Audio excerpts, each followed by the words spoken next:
রমজানে নিত্যপণ্যের মূল্য নিয়ন্ত্রণ রাখতে নাটোর বাজারে অভিযান চালিয়েছে ভোক্তা অধিকার সংরক্ষণ অধিদপ্তর।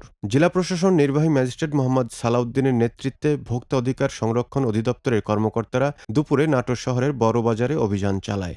এ সময় ৫৬ কেজি মানহীন চিপস জব্দসহ বিভিন্ন অভিযোগে ২ ব্যবসায়ীকে সতর্কতামূলক ৪,০০০ টাকা জরিমানা করা হয়।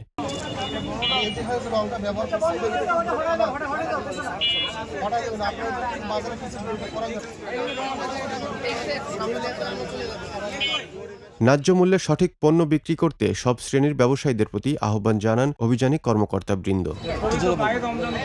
আমাদের জেলা যে বিভিন্ন সরকারি দপ্তর রয়েছে, জেলা প্রশাসন, জাতীয় ভোক্তা অধিকার সংরক্ষণ অধিদপ্তর, কৃষি বিপণন অধিদপ্তর, ফুড সেফটি অথরিটি বাংলাদেশ সহ আরও যেমন পৌরসভা, সকলে মিলে আমরা কিন্তু আজকে নাটোরের যে নিচা বাজার, তারপরে মাদ্রাসা বাজার মোড়, আমরা সিদ্ধান্ত নিয়েছি যে প্রতিদিনই আমরা কোনো না কোনো বাজারে নিত্য প্রয়োজনীয় যে পণ্য রয়েছে, ভোগ্যপণ্য, সেটার বাজার আমরা তদারকি করব। তারই অংশ হিসেবে আজকে আমরা নিচা বাজারে এসেছি। আপনারা ছিলেন আমাদের সাথে সকাল থেকে।